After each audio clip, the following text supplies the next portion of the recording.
Good morning. Good morning, Michael. You're not, I'm like, you're not in your normal place. I am not. I'm at a secret location somewhere in Louisville, Kentucky. You're at a secret location somewhere in Louisville, Kentucky. Yep. I love it. How you doing? I'm doing good. Doing good. The sun is out. The weather's good, and that's amazing how much weather makes a difference for people, right? With all the social media posts about January being, the longest possible month of anything, and it's really 3 years in 1 month, and we're done. And Groundhog Day, the groundhog saw the shadow. Spring early. Yeah. Whatever spring early is. Spring early is all we know. Yeah. So we'll take that. We'll take that. Well, awesome. First show of 2024. Changed the color of some. Felt like we needed some rebrand change. But Michael, why do we keep doing this? We're almost 2.5 years into this. Why do we keep doing Experience Friday Live? Yeah, I tell you, now more than ever, it's the business results, right? It's that if you look at the numbers that may not be the most obvious short-term numbers, but if you look at the numbers, it is ridiculous not to pay attention to experience and culture, right? Customer experience, employee experience, all those things absolutely affect your numbers. And I think that's what's so frustrating working with people, that they're so focused on short-term returns, or they're looking at the wrong numbers trying to make a case for themselves because they went to a traditional business school. And if you look at the numbers differently, and in my opinion correctly, you'll see the results that are much further past whatever else you were doing. Love it, kid. Not say it any better. Which leads to 3 weeks from today, we will do our next show with a very good friend of ours as well, Mark Mendel. Is CX dead? Where should the industry go next? Mm-hmm.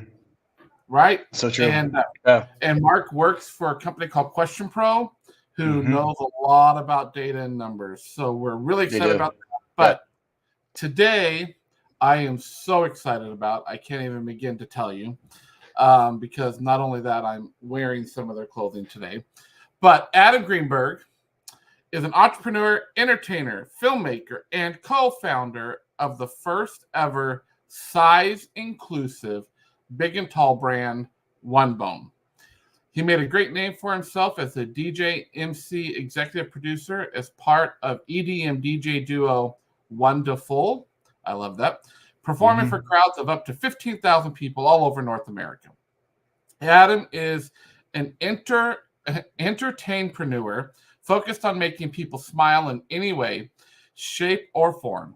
He now starts his day as a radio host on Virgin Mornings with Vinny, Shannon, and Adam in Virgin Radio in Montreal, and is co-founder and the chief marketing officer at One Bone, where he has taken his experience in content creation, branding, copywriting, and more to help grow and cultivate a loyal and engaged community. Let's welcome Adam, Michael. Hey, buddy. Welcome, Adam. How are you? I definitely have to just correct one thing, because I because of the success of One Bone, I actually left my career in radio. So I think that may be a slightly older bio, but that is slightly one. Yeah, but it's been about 2 years since I haven't been on the radio, actually. Gosh, I don't know. We may need you back on the radio. Yeah, we'll see. So that's a great humble brag as well. Anyone that can go full force into their new company is a huge milestone for all those entrepreneurs out there. It is, so. and one I definitely don't take lightly, for sure. Well, Adam, so excited to have you on the show. And I think, Michael, this is our first show we've ever done with like a fashion brand and talked about the fashion industry and experience as well. So that's really exciting. But Adam, we start every show off. We're 2.5 years. We started every show off with the very same question, and it is, why do you do what you do, and what keeps you motivated as you do it? I think I've started to learn this more and more as life goes on, and the core reason is inclusion and just making people feel as comfortable and confident in their day-to-day life. And you know, that bleeds through into clothing. When I was in the radio, it was just making people feel welcome when they're chilling in their car and listening to you, or when I was DJing and emceeing a party, and to feel included in and connected in some sort of way. As well, you know, I have like a lot of experience with children with special needs, for example, and just making sure that everyone around me is feeling as included as possible, because that kind of, you know, levels everyone up, I find. Wow. And I just learned something else about you there. I had no idea you had experience with children with special needs, and we've never talked about that, Adam. And I have a child that's autistic, so So I love it, and I love what you've done in your life and how you've changed it. And we also start everyone off with this thing we call a stoke. And I loved this quote that you gave me, and I'm sure it'll get Michael going as well. I am not sure what will happen, but I'm confident it will happen. Yeah. And that's really like with a very positive kind of thing. You know, it piggybacks off of like everything happens for a reason. I believe that if you're working really hard and you find something that you love to do, and you're working with great people around you, and you're passionate about it, and you're constantly moving forward and progressing, then again, like, you never know what the actual vision that will be executed and be accomplished will be, but something great is going to happen when you're, again, passionate, loving what you're doing, working really hard, and keep progressing and trying more and more new things. So that's sort of how I live my life, I guess.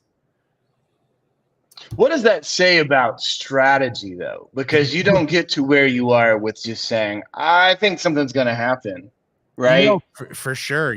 I mean, strategy is a major part of the puzzle. But what I kind of refer to with regards to that quote is like, the strategy can be planned out, but the importance of having people on your team, let's say, that are ready to pivot, or, okay, well, we have this strategy and we're going in this direction, and then all of a sudden something comes into the equation that shifts, well, that could change strategy. And so again, like, although you know the strategy and you know where you want to end up, the widgets will always change. So not knowing what's going to happen, but confident it will happen, is kind of that. You know, of course, strategy is great, and long-term and short-term. And I think the importance of the strategy is to be able to be flexible and kind of, you know, be that palm tree in the wind kind of, and be flexible with it. Yeah, and I think that's the foundation of so many companies, right? That they're either too strategic or too flimsy. So Right. Do you have any advice on where to find that like golden middle ground? Beyond just that's who you are. I mean, you tell the people that are not naturally as you that what's that middle ground? Like, how do you know that you're in the golden zone there? I think I'm really fortunate. You know, we have a great partnership here at One Bone, and there's a lot of like different heads on that partnership team. And someone's on the moon, you know, and someone's on the ground. And then there's a few people in between that. And so that has really created a great balance for us here personally at One Bone, where strategy is like, okay, that, you know, for lack of a better term, like the strategy is the more conservative portion of the business. And then we have teammates that are on the moon already, you know, mentally, that pulls up the strategy or shifts the strategy a little bit, to kind of create that balance of like flexibility within that rigidity of the strategy. And again, like every quarter or every month or every 6 months, or, you know, depending on what's happening within your business, that strategy is going to be kind of like direct, but you're going to have to tweak a few things here and there. And I'm going to step out on a limb here, but I think I know it. You're on the moon, aren't you? Well, I'm actually not one. We're 4 partners at One Bone, and I'm actually not all the way on the moon. We have one partner who is really all the way on the moon. For myself, yes, definitely, like in the creative side of things, in the, you know, experimentation and all that kind of stuff, I'm definitely, you know, I guess in that like third quarter towards the moon, where we have, you know, our guys who are in the middle and we have our guy who's fully on the ground. But I'm kind of like, yeah, that like 60-70% towards the moon. Well, I want to dig even more into some business things here. I love what you're doing. And obviously, as I said in my introduction, you know, I'm wearing One Bone right now. Yes, sir. Neck, hoodie, long sleeve. They're out of the black one. Hint, hint. I need a black one soon. It's a good problem to have. Yeah, it is. It is. Problem to have. Can you tell us, because I've listened to a couple podcasts you've been on, one in particular that you were on with Greg Witz. Sure. But can you tell our listeners, because I know it's been around, but I think it's the first time, what does it mean to be the first size inclusive big and tall brand? So when we first started out, which is closing in on about 6 years, we started in June 2018, and we were just big and tall. And it wasn't for very long, but we were basically size XXL to size 5XL with the knowings and intentions that we definitely wanted to scale the sizing up, because we knew that we weren't including everyone as we were including those sizes. But then my partners are smaller guys. You know, they have an extensive background in fashion with their father, and it's kind of like a family business that I'm now a part of. But they were involved in fashion for about 40 years. And one of my partners, who's their father, started in women's plus size clothing. And so he kind of knew and understood that there was like a gap in the market when he found out that I was custom making my own shirts to be DJing and performing on stage. And so when he found that out, he was like, okay, well, we need to fill this gap in the market. And again, my partners being smaller guys, they were like, man, this is the best shirt that anyone has put on, not just a bigger guy. I don't want to feel excluded. And then it came back to that whole opportunity of inclusion. And it was like, well, you're right. Like anytime I've gone to the mall and I was sifting through, feeling different fabrics in the mall and knowing that I was never going to be able to fit into anything in the mall, I felt excluded. And that feeling wasn't one that we wanted to replicate. We wanted to try and include as many people as possible.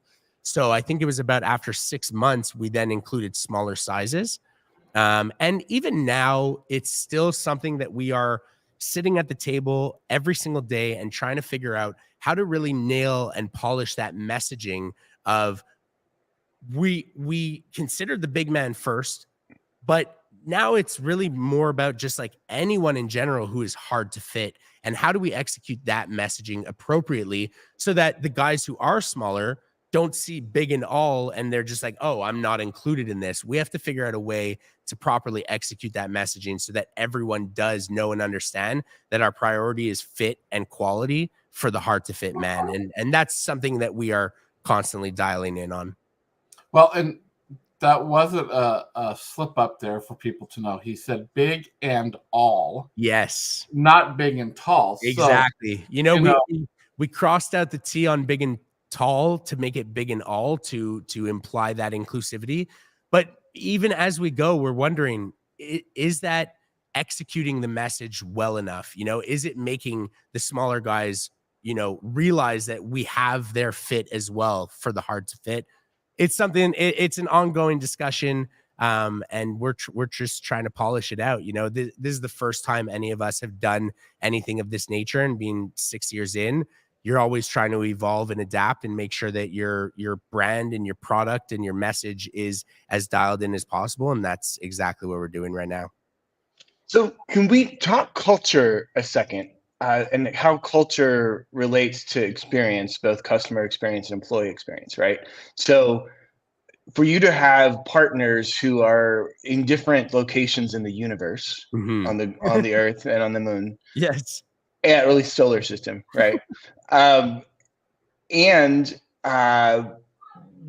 Conflict is necessarily a part of that if you're at different places, right? For sure. And so navigating that conflict as setting up a culture of other team members who then can create the experience for your users. And knowing that y'all don't use traditional typical sizes for the size chart. Yes. Right. So that's an intentional thing. I still have trauma from being at Sears with my mom, having to be in the double huskies. Oh, and yeah. her I remember it well. And her shouting, well, we're the double huskies. We're the double huskies. And, you know, my soccer playing friends were in the next aisle with their moms hearing all of it, that I'm going to the double husky aisle. Yep. So, you know, that stuff sticks with you. So what is the secret sauce for your current culture, from the C-suite and partners all the way down to customers? Honestly, it's definitely a work in progress over here. We are, you know, our culture outside of the office and what we project and what we are trying to execute as much as possible is comfort and confidence. And when you put on one of our pieces of clothing, all of a sudden your kind of mood and morale changes a little bit. You know, the amount of people that have messaged us saying, why is it that the first time I got it, all of a sudden I started like flexing in the mirror, you know, or holding my chest up more upright, you know, and it's that exact culture that we are putting out there in the world with our clothing and the community that we're building that we are trying to replicate in-house. This culture of confidence and comfort amongst one another. And again, it's a major work in progress over here. We're coming from, you know, family that has worked together for about 40 years, or, you know, with their sons and stuff, it's been about 10 to 15 years where they're coming from old school, you know? So there's that old school family business mentality that we are, again, working on every single day to make sure that we dial it in, and that the new school culture of what we're trying to create is bleeding out onto our employees and the people who are connecting with our brand. And I think that, again, with that like very ingrained background, I think that we're doing a very good job at it, and we have a ton of work to do on it. But that is the mission statement, you know, from a culture perspective, is to just provide as much comfort and confidence in how you're working, what you're working on, who you're working with from within the business. Well, and what people don't understand, and we've got some great comments that I want to share. I can't see any of the comments, by the way. I know you can't. You don't get to see this, but I get to see this. Yeah. This is from a dear friend of ours, Kat, who says, as a mother of giants, I appreciate the inclusion of cool stuff for big guys. And, amen. And we know Kat, and we know those giants that she's talking about. We remember when they weren't giants. Sweet boys. They've turned into giants, right? Mm-hmm. And I think for me, and this is probably going back to that personal thing where you were talking about, now I have not flexed in the mirror because there's nothing to flex, so I'm not going to flex. Yeah. But just, and Michael and I've talked about this, just the cut of the shirts. Mm-hmm. You know, those of us that have bigger middle sections that hang a little bit. Yeah. You know, and I heard you say this actually on a couple podcasts too, Adam, is, you know, when you raise your hand, your stomach starts to show. Mm-hmm. So you're always conscious of that. Well, these are the first shirts I've ever worn that I don't have to worry about that. Like, I can raise my hands. Yeah. I don't worry about, like, is anything showing or anything in the backside showing. Like, it's amazing. It's just, and it's your praise shirt where you can go to church. My praise shirt. That's right. I can go to church, really, Michael, and feel great about it. And Holy Spirit shirt. Like, that does. That's right. That gives you some more confidence, though. Like, yeah, you're not worrying about what that feels like. And well, and again, it was an exclusive problem for me because I was emceeing crowds and I was on the stage and I was telling everybody, put your hands up, and my whole belly was showing, or, you know, or my butt was showing, and that's why I started to custom make my own stuff. So and at the time, especially, the trend was longer tees, you know, where I couldn't find any for bigger men. So I just started to kind of make them on my own. And then the trend shifted, but the functionality of the product that we were creating stuck. So that's why, you know, the added length and stuff. a lot of the time, mothers of giants will message in and say, where are your tall sizes? Well, they all incorporate tall length. So even our guys who are on the shorter end at 5'5", 5'6", some of them, will get the shirt and they'll be like, well, this is way too long. And we're like, try it, wear it, see if you like it, and then let us know. And then they end up messaging us back and saying, like, how is it that I went out and I got 10 compliments on what I was wearing where I never would, and I thought it was too long and too this, and then they fall in love with the length and the cut. So, well, I love the term as an entertainpreneur. But this is called Experience Friday Life, so I don't want to lose sight of that. For sure. How important is experience at One Bone for your customers to you, and some of the things that you guys do to elevate that experience? So we like to refer to our, customer service experience. We try as best as possible. Obviously, with the scaling business, like, this is one of the greatest challenges to maintain. But we really believe in this, like, best friend customer service kind of mentality, where I kind of break it down with this kind of analogy where, like, if you're sifting through Netflix or something and you're looking for something to watch, chances are you're going to go for something that is like a champion title, or you're going to go for an actor that you love. And if you see a title with people that you don't know that are in this movie, you're not going to try out that movie. But, Michael, if you told me, hey, you got to check out this movie on Netflix, I watched it last night, you are going to love it because you know me, you know my style. It has none of your favorite people in it. It has a title that you wouldn't know or understand, but trust me, you're going to love it. Tonight, I'm going home and watching that movie, and probably because you know me so well, I'm going to fall in love with it. So the intention from a best friend customer service concept is really to make sure that they are having that experience where they're coming to a brand that they don't know, they don't trust, they've never experienced before. They have also been burned by the fashion industry for 10, 20, 30 years. So that lack of trust is already built in. And so we have to really flip them and get them to kind of know us and to know and understand that, like, we're not trying to push the shirt on you. We're really, we believe that it has had such a huge impact on so many people that it's just like, hey, try the shirt, free exchanges, free returns. You have an issue, send us a message. And then you send us a message and it kind of feels like you're talking to a buddy, because we just want to make sure that it's right for you. We want to make sure that you get your package and the fit is perfect, etc. Shawn, the experience that you're having with me in experimenting with One Bone, that's what a lot of our customers feel, although they're not necessarily talking to me directly. So that's what we try to maintain as much as possible, that sort of best friend customer experience. And again, it's a work in progress. And as we scale, that's a major challenge for us to maintain. And let me ask you a question. Yeah. How much does that cost? The cost of, like, best friend customer experience? Yeah. Listen, it depends, because there's a lot of the times where we're like, hey, this shirt doesn't fit you. Okay, cool. Keep it, give it to a friend, and we're going to send you a new one. So there is definitely a cost attached to it. I think I understand where you're coming from. It's like, it's free to be nice. It's free to be kind and give people a good experience. There is, I guess, a little incremental cost attached to it. But to me, it's the word of mouth that stems from that. You go through a bad customer service experience and the brand is dead to you.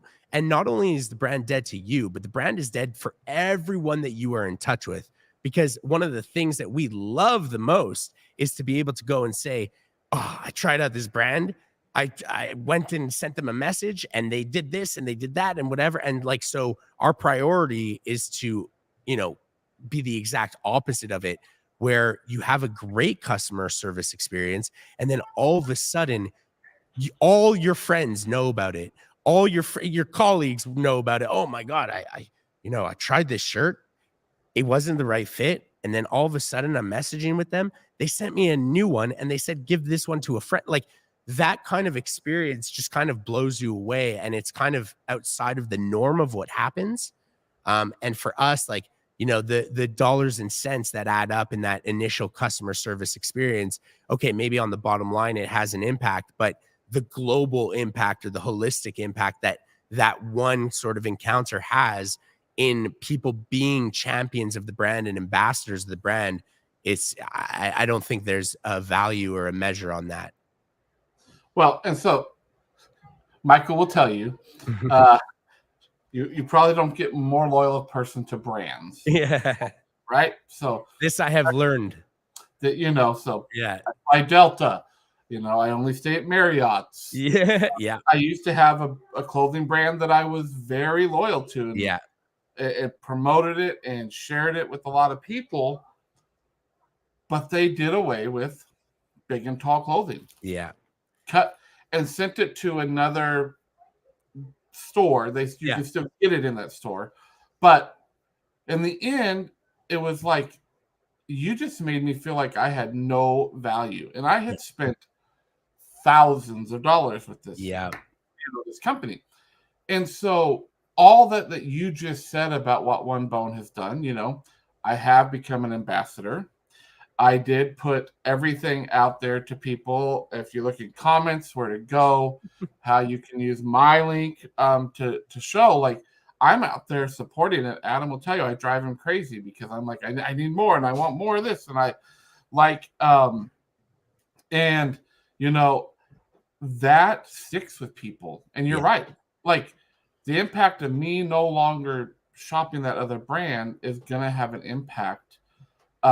Great. And again, yes, there's some impact of what you guys are doing to bottom line, but I'm going to guarantee you what you do and the experience that you have been providing to the top line, to revenue, to all of that is far greater. Yeah, no, absolutely. The return is far outweighing the cost that it has for that, for sure. And I would absolutely be remiss if I didn't talk about this, and we're getting close to wrap up, but sure. You were on a podcast very recently called Better Human with Greg Witz. Great episode out there. You talked about something that you have a dream, and One Bone has a dream to create and do around something called the biggest day. Yes. And tell us just a little bit, like the 30-second, 45-second version of that. The biggest day is, you know, we did one, and then we were kind of handicapped by the pandemic, so it got put on pause.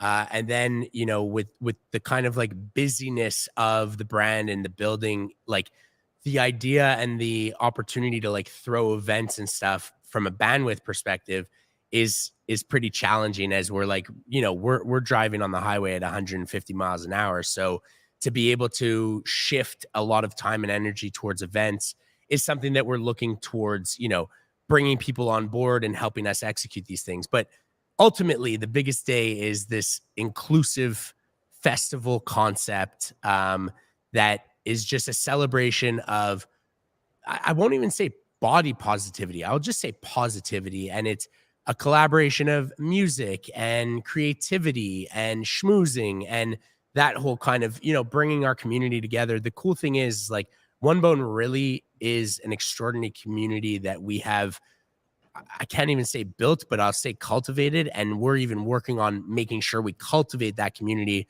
even better as we go. And so the opportunity of meetups and getting to, you know, interact and encounter people that, again, like, we're coming together on like this struggle of clothing and not being able to find fit, but the band of people within this community and the stories they have to tell and share is just major. And that's why, you know, we started our own podcast here called The Biggest Podcast, where we talk to our family, like our One Bone fam, and just community members. And again, we have really cool episodes with, you know, major UFC fighters or athletes or artists. But then we also have, you know, for lack of a better term, your regular Joes, an athletic therapist, you know, an owner of a hot sauce brand, and like all these kinds of things that I think that's kind of what makes us set apart, is like the elite athlete and the elite artist, but also guys like you and me, we're all in the same plane, you know? So that's been a really cool experience. And the biggest day is sort of that that culmination on an annual basis to bring it all together. Love it. Love it. And thank you for being here with us today. To everyone out there, go out there, support One Bone Brand. Here is my link, onebonebrand.com, Man on Fire Social, for those of you that know all of my social handles. Go out, follow Adam on all the social networks out there. We are pushing One Bone to a whole new audience. I'm helping Adam there on LinkedIn. So those of you on LinkedIn, go out and support them as well. Adam, if you'll just hang out for just a minute, Michael and I are going to close up the show, and then we'll say bye. Can I say one more thing, though? Absolutely. This isn't to diminish your link, but also if anyone's watching right now, when we get off, I want to do something cool for the next 48 hours. Let's call it the weekend. If you see this up until Sunday night, I want to offer you a free tee on us. So use the code. Use the code Experience Friday Live, all one word, and it'll be a $60 Canadian gift card that you could use towards any product, really. But that's the whole game, is like, once you try on the t-shirt, or once, a family member or whatever, it really has that cool impact. So I'd love to offer your community that opportunity this weekend. We love it. We love it. And we'll put that out there to everyone so much. So thanks, buddy. And just hang out, and we'll come back and say bye to you. Rock on. All right, Michael. You're ready for the weekend, it says. I am. So love it. We'll be back in 3 weeks. As we mentioned, we'll be talking around, is CX dead, and where should the industry go next, with Mark Mandel, VP and GM of North America CX at Question Pro. So until then, everyone have an amazing weekend, and Michael and I will talk to you later. Bye now.